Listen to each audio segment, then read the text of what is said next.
Welcome to the Illuminate Your Essence podcast, where we cut through the distractions, programs, and stories that have created chaos in your life and discover the truth, bliss, and joy that exists beyond the external clutter and resides within.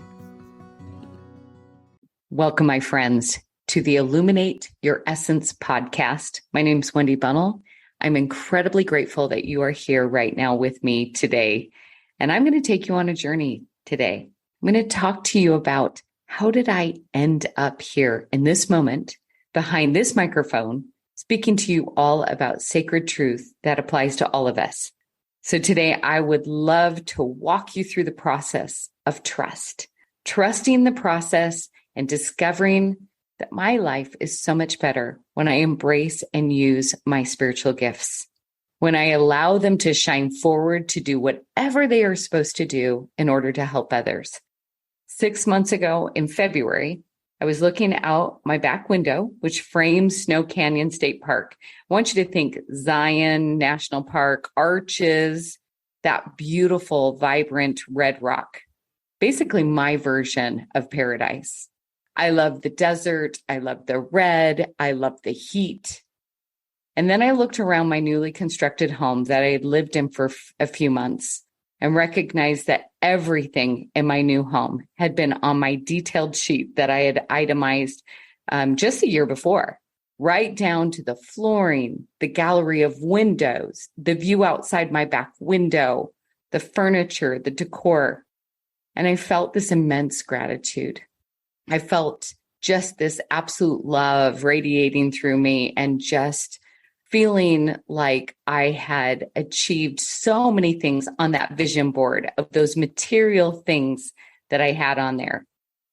But in the next second, I asked myself a question that would literally change everything in my life. And that question was, in having all of these beautiful things around me and feeling this gratitude, why would I feel so completely and utterly unfulfilled? And I really thought that this question was kind of odd because I just won an award along with two others for being the top real estate team in the state of Utah. I was successful, respected, achieving things I never knew I could. But here I was, unfulfilled.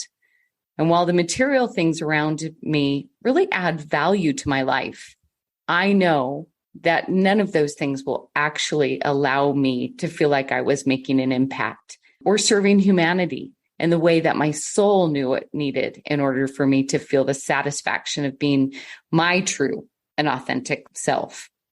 I mean, material things are wonderful, and I definitely don't want to minimize how much they add to our lives. I love my beautiful home.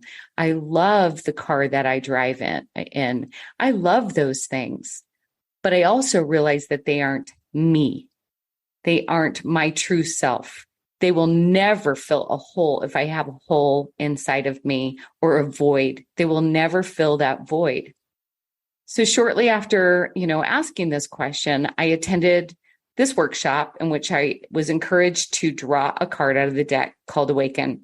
And I was asked to read the card and share my thoughts with the group. And this is actually the card right here for those of you that are watching the YouTube version. I'm going to read it word for word. It said, I breathe out and surrender all the fear and resistance to my spiritual gifts. I breathe in and receive. I accept all of my spiritual gifts in and through the divine light. Oh, I can't tell you how much this card impacted me. I processed this card with the group, and I explained how I had turned away from using my spiritual gifts really in their full capacity for 4 years, because truthfully, I almost killed myself, and it was too painful to use them anymore. You see, I had started learning how to trust the process almost a decade ago when I chose to start listening to the gentle promptings of my heart and then take bold action on those promptings. But then I would go into the cycle of pushing and stop the flow of the process. I was like this backseat driver in life trying to dictate every turn and stop and start because I thought once I received the download, That's what I say when I get that universal information that's kind of downloaded into my heart or my gut. I then, made it happen. So I was good in that step. I'm a doer, right? And so I would start the process, but then I would start barking orders from the back seat, being that backseat driver. And the universe was probably most likely rolling her eyes and quietly laughing that I would really think I could control everything or really anything in this life. I didn't quite know how to surrender to life and where it would take me. For instance, I have had other podcasts, other books, produced many large women's conferences and retreats, but I did so in push energy. I remember once saying to my collaborators that I would knock door to door selling tickets to this big event if we didn't fill it. Wow. Like, what a lack of trust, a lack of faith that the event would be exactly what it was supposed to be if I simply took direction from the universe and then moved forward with that one step until I received the next step. One of my mentors, Evan Carmichael, calls this the 2% method. And he says, once you get the creative idea that excites you, you should start right away with the 2% of what you were shown until you start to get the next 2%. The flow usually stops when we force or we try to know how in that full 100% creation. And most of us do that. We want it outlined. We want to know from, start to finish what this is going to look like. And I wanted to know the 100%. And if I didn't know, I would make it up and force it. And that way of creating will burn us out. And ultimately, it makes us feel overwhelmed, frustrated, exhausted. Basically, what this is disempowered masculine energy. And I was in it all the time. And I burnt out my adrenal glands in the process. And between that and some surgeries I had, I put my body in fight and flight, and it started to literally burn out. I experienced massive amounts of autoimmune responses. And quite honestly, I almost died a few years ago when I experienced breast implant illness. That's for another show. I'll explain that whole process. But for right now, I just want you to know that momentum stopped. I stopped cold turkey. I thought this was how creation was supposed to work. And so I completely stopped the flow. And as a result, I stopped sharing my gifts. I did so in a little bit, a few ways in my real estate career. I connected with individuals. I loved individuals, but I truly wasn't using my gifts to make an impact on this world. And my gifts are communication, both written and verbal. My gift is connection, helping others to feel seen, heard, understood, to feel valuable and accepted because they are. I stopped because I simply couldn't understand and trust the process throughout.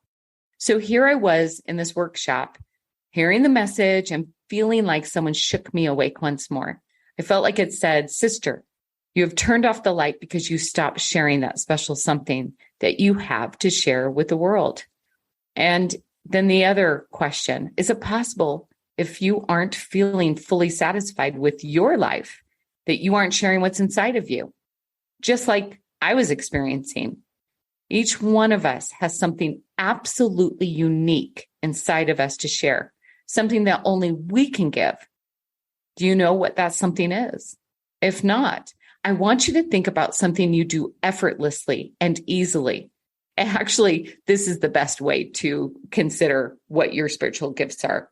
What irritates you when someone else can't do it as fast or efficient and you jump in and take over? What would you do even if you weren't paid for? That most likely is your spiritual gift. Most of the time we're jumping in if we have a spouse. I just putting it out there makes me chuckle. So think about that and then understand that that is really a spiritual gift. That's why it's hard for them and easy for you. You may not need to use it as your full-time job, although if you do, you will probably feel like you're not working a day in your life, but it is simply necessary that you share it because you will feel like you're on fire. You will be filled with light when you do. In that moment after I read this card, and shared what was on my heart with the group, I took that God dare and I started to process again. But this time I'm doing better because I know better. I understand the fact that trusting the process means I won't know the how most of the time. Even after I get that initial download and I start to take that bold and courageous action, I have the ability to continue trusting in that process. I will get one thing to concentrate on. And as I finish the process, I get the next assignment. There are times when I do get like 2 assignments at the same time. But honestly, I allow whatever is supposed to happen to simply happen. No forcing, no barking worthless commands to the universe that knows where to take me to have the greatest impact in my life. I simply relax, breathe, and receive the next steps.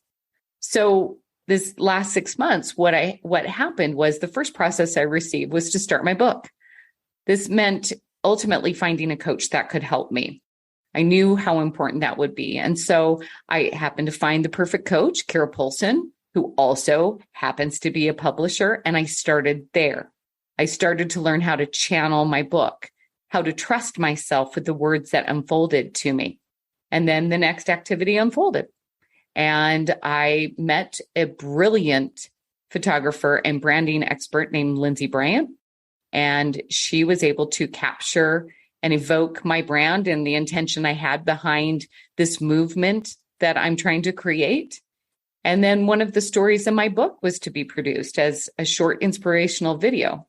That was so funny because I was walking in Paradise Rim, just one of the trails here in my area. And I knew that there was a story in my book that I was going to produce and turn into a video. And the one that unfolded to me, I literally looked up and I'm like, are you freaking kidding me? But that's how things go. And I understand that if I surrender and I allow to trust the process, that video could potentially make an impact in the world and help someone that really truly is needing to have that hope, to have that ability to understand that something in their life might be making a negative impact in their life and that it's time to heal. The main point to drive home is I didn't know what the process would be or how it would look. I simply trusted the process. So far, my health is better than it has been my whole life. Honestly, I get choked up about this because it's been a journey. It has been a journey. I feel as though the book and this project have given me so many answers to the unanswered questions about my health. For instance, my adrenal glands. Learning that masculine energy literally drove them into the ground and how that impacted autoimmune responses throughout my whole body. Learning to work with my gut and eat things that will help me thrive instead of just survive. It's really responding to my surrender and flow and commitment to pausing and being still to discover the next steps involved. It isn't about the push and the internal motivation, getting it done anymore. It's about co-creating with God and being a participant instead of thinking I run the show and proving my worth. If you have a great idea, my encouragement is start today with that 2% and trust the process. Use your spiritual gifts to get it done and watch how more enjoyment and pleasure enter your life. So as you start this, I want to hear all about it. Please share, comment. I would love to be your cheerleader on the sideline cheering you on. Regardless, I hope this story helps you shift into a place of openness to share your gifts and trust the process in using those gifts. I promise it's worth it. I hope you will join me next time to continue the dialogue, the discovery, and the deep dive with me. Until then, illuminate your essence, my friends. Thank you for listening. I invite you to continue the dialogue, the discovery, and the deep dive on Facebook, Instagram, and YouTube. Also on my website. Feel free to download your free copy of the 5 Steps to Discovering Your Inner Voice and begin your journey of discovering the truth within today.